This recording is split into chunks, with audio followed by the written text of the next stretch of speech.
Okay, good morning. So today I am going to show you the current state of our kitchen and dining room, tell you a wee bit about what it did look like originally, and from there tell you what I need to do to get it back to where it should be. So now, just to be aware, the place is a mess at the moment. I'm waiting for my eldest to load the dishwasher. So the bench is covered in stuff, and it needs a bloody good clean. So I suppose it's not too bad, but it still needs a clean. So anyhow, I'll just show you. So you can see we've got the tiling. Now the tiling there was actually a relatively new thing. That was what got this whole thing started. The tiles that were there were just, there was a row of square ones directly above the bench and nowhere else, and they were very 80s with pictures of bowls of fruit and shit like that on them. We'd lived with it, but it wasn't my sort of thing. Prior to that, you can see the kitchen cupboards there. Those were originally cream. The bench is still original, and we won't be changing that because it's too blooming expensive. And that does the job, and my husband and both kids tend to cut directly on the bench, so we don't want to put anything expensive down anyway when they're just going to ruin it. So we had an issue with our dishwasher a few years ago. It basically vomited down the back of the cupboards and turned one of the carcasses of the cupboards into wheat bix and destroyed the bit on the back of the breakfast bar. So when insurance came to sort all that out, I said, hey, can we change the colour of those bits, and then I will do the rest later? And the answer was yes, as long as it was on the same base as the cream, because it would be the same price. Yep, that would be fine. So we changed it to the sort of taupe colour instead, which is much better and goes really well with the dark brown floor. So yeah, that was really good. So we got that bit done probably 6 months or so ago. I decided I wanted to replace those tiles, so that's what we did. We went with plain white subway tiles with a light grey grout, and it looks really, really good. And of course, once you start that, I basically went, okay, well, I've got to remove the wallpaper because it's too hard to get wallpaper off when you've got something stuck to it, to get a clean line. What I didn't realise then was that, so all those bits up there, so that bit up there, across all around the edge of the ceiling, that got put on after the wallpaper originally. Now, there were originally 3 layers of wallpaper. We removed one, and then it got painted. Now, that painting was not done by us. That was done by the earthquake repair people, who basically went, we don't want to remove another 2 layers of wallpaper, so we're just going to paint over it. They did not do a spectacularly good job. So when it came to taking everything off to put those tiles up, I had to remove the 2 layers of wallpaper. Now, in at least one place, I think they ran out of wallpaper glue, and they used, my guess is watered down PVA, because I couldn't get that off normally, because my usual one is spray warm water with dish soap in it. That didn't work, so I had to use the steamer. Luckily we have one, because I bought one to help out with this thing, and that all came off. And then that told me that whoever did this really shouldn't have gone anywhere near the plastering stuff. They should have got someone else to do it who knew what the frick they were doing. So, and behind the fridge we have got, let's see if I can show you. So that's the wall behind the fridge. You can see there's 2 lots of plastering there. My guess is that they put plaster, this was done back in the day where the plasterboard was put vertically, not horizontally. I'm guessing that they did plasterboard from both ends, towards the middle, and then had that narrow bit that they had to put up. So there's 2 lots of plaster there. One of them somehow or other is over backing paper. Don't ask me how. So I'm going to have to sand that back and sort of redo some of it. There's a lot of bits like this one here. So that there you can see is actually the nail. So they've sort of waved the plaster at a lot of the nail areas, but they haven't put it on properly. Now corners are an issue. Corners are very much an issue. So this one here, you can see up here, there's paper used, which comes down to here. At that point, there's no paper, no jointing paper at all. They haven't even backfilled the corner properly, so there's a gap. So basically, they're just covered in wallpaper. So I'm going to have to redo that corner. The other thing is when they put the paper up, the jointing tape, they put some plaster under it, but not a lot. And they didn't put any on top of it. So the top layer of the jointing tape has come off when I've taken the wallpaper off. There's a few places like that. In a lot of cases where there's been joins that were not butt joins, they haven't backfilled it properly. So there's a number of places, I've just got to find one, generally above window frames, and door frames probably too, but the window frames are the ones that I sort of tend to notice the most.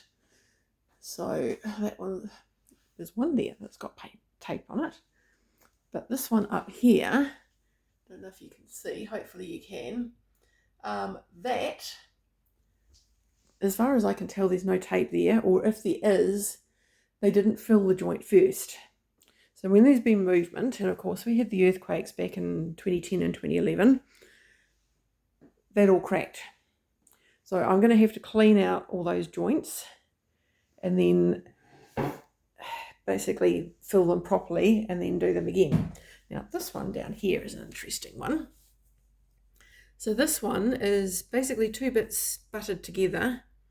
This is not the factory edge. This is basically a cut edge. And you can see that they've used the fiberglass tape here, which is definitely not ideal. I'm going to have to do a fair amount of repair work here because you can see that there's bits of paper here which are floating around. So basically what I'm going to have to do here is clean out this joint. So basically put a V into it so that I can fill that up. All these loose bits of paper I'm going to have to remove, and part of the reason that there's a problem here is because they'd put what looked like backing paper for wallpaper over this whole area, so over to this bit here, and then they'd plastered over the top of that. So I actually had to chisel a lot of that off, and basically what I'm going to have to do here is probably sand it a bit just to get things flat, and then I'm going to have to get rid of all these little loose bits, and then I will have to use some sealing paint, as in not the type you use on the ceiling, but sealant paint. So what I'll be using more than likely is some Resin Super Seal, I think it's called. I'm actually sure where that, Shore Seal, that's the name of it. On all these areas that are like that, because there's a few other areas as well where the wallpaper's taken off a bit of the facing paper on the jib. So once I've got rid of all those loose bits, I will use that to seal it, and then I will have to plaster. This is another corner here. You can see here, so the jointing tape that they used, which they did actually use some, has just been put on the wall and is expected to fill all this gap. Wallpaper came off, it just took the jointing tape with it. Up here, you can see that a little bit of that jointing tape has remained. But when you look up there, you can see that's still got jointing tape on it. You can see it's ripped. Where those corners have moved, the jointing tape is just ripped because there was nothing behind it for it to hang on to. So I'm going to have to clean all that out, basically get all the loose stuff out and backfill it. Then I can put the plaster, the paper tape on it. So yeah, there's going to be a lot of work to do in here. I think what I'm going to have to do is do it sort of like one wall at a time so that I just don't get overwhelmed, because I am not a plasterer by trade. My original trade was a call centre rep. I've done a certain amount of this before. My son's room, I had to do quite a bit of plastering in because it wasn't as bad as this area. But there were outer corners, especially with the wardrobe, where they hadn't actually put any tape or anything on them at all. So I had to basically bed down the outer corner stuff and put it all in, and yeah, I actually did a reasonable job. It's not perfect because I don't have the experience to make it perfect, unfortunately. It's basically like this is not going to be perfect, but it's going to be a hell of a lot better than it was. Now the other thing I've got to do, I've got a couple of holes to fill. So there's actually two of them. This one here. So basically this here was a power switch and we've shifted it over to there because where this one was is one of the few walls that we have the furniture can go against. So we had a big bookshelf, which meant that that particular power socket was not available for use. And we've got another one further down the same wall, which had exactly the same issue. So got the electrician in and he shifted them. So we've got to fill those holes. He's actually given us some jib board remnants that we can use to do that, which is fantastic. And we also need to do this little guy here. So that is the telephone jack. Now, we don't use that anymore because our telephone goes through the ONT, which is our terminating point for our fibre connection. So because that goes through there, it's not actually hooked up to all the wires in the house anymore. So all those wires are now dead. There is nothing attached to them. They don't work at all. So basically the electrician said just take the faceplate off, unplug everything from the back of it, shove them back in the wall and plaster over the top of them. So once again we use a small bit of jib, and I'm going to try something that I saw on the Vancouver Carpenters YouTube to basically fix holes like that. So I will have to make them sort of more properly squared, and then I'll effectively cut a piece of jib with the paper flaps left to put into those holes, and once I finish plastering you shouldn't be able to tell it was even there. So yeah, but basically that's where we're at the moment. So as I said, the next step is plastering. After that I will have to prime and seal all the walls. Because it's old jib and it's been covered in wallpaper, if I don't seal it, there's a fairly good chance that tannins will come through the new paint job, which I don't want. I've got to clean and probably repaint the ceiling. I'm not 100% sure. It may come up fine when it's cleaned. These are you can see the back of my head, those things up there. Those are, I think they're called acoustic tiles. Wouldn't have been my choice. Would happily take them all down, but I don't know what they're actually stuck to and whether it's actually worth it. It's like in the lounge. This is one of the few ceilings in the house. This, the laundry and the shower room are the only ones that are not stippled. So if I come in here, all that ceiling up there you can see is stippled. And we've got those stupid medallion things. And all the cornices up there are totally inappropriate for this house. But in order to get them off, we would end up with an area that was not stippled. And we'd probably have to put some sort of cornice up there anyway, because I don't know what sort of a state the jib is in behind that. So yeah, always a bit of a balancing act, deciding what to do. Eventually we may have to do something in there, but we're certainly not doing anything at the moment, because if we ended up having to replace all the jib up here, at the moment you can't get the stuff. So we're not going to do that. Yeah, I'd really love to get rid of the medallions. Medallions and the cornice in here are both horrible. They're just way too ornate for the type of house this is.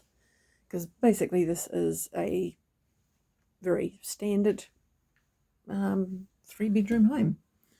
And this room, this is my son's room I was talking about before. So you can see there's a cornice in here as well, but it's not as ornate. So it's bearable. Now, this wardrobe here, I plastered all this myself. So all that around there. So you can see up here, it's not perfect, but it's not too bad. And this bit here, there's a few rough bits there because, yeah, first time I was doing it. I'd never done anything quite this advanced before. But basically, whoever it was that did all this originally went, we can cover everything. Wallpaper will hide a multitude of sins. So, and it did. Which is probably why they also didn't strip the wallpaper and put multiple layers of the stuff on. So anyhow, I think that's about it for today. So I am hoping to get started on this maybe on Friday. I can't do it on the weekends because youngest is usually on the computer in here and it's just too difficult to work around him. But Friday I should be able to get some done because I will have finished the knitting have to do, and I will have time to get some done. So I'm thinking I'll get started in the kitchen. I'll have to wash down the walls first because of course kitchen grease, things don't stick if you don't clean it first. And if I do the walls that both have the windows in, there's not a lot of work to be done in this area. So it shouldn't take too long. There's two joints that I definitely have to clean out, plus that one beside the door. The rest of them I'll have to have a closer look at and see if they're showing any signs of starting to crack. If they're not, then I don't need to do anything. I do need to do a bit of sanding next to that bit there.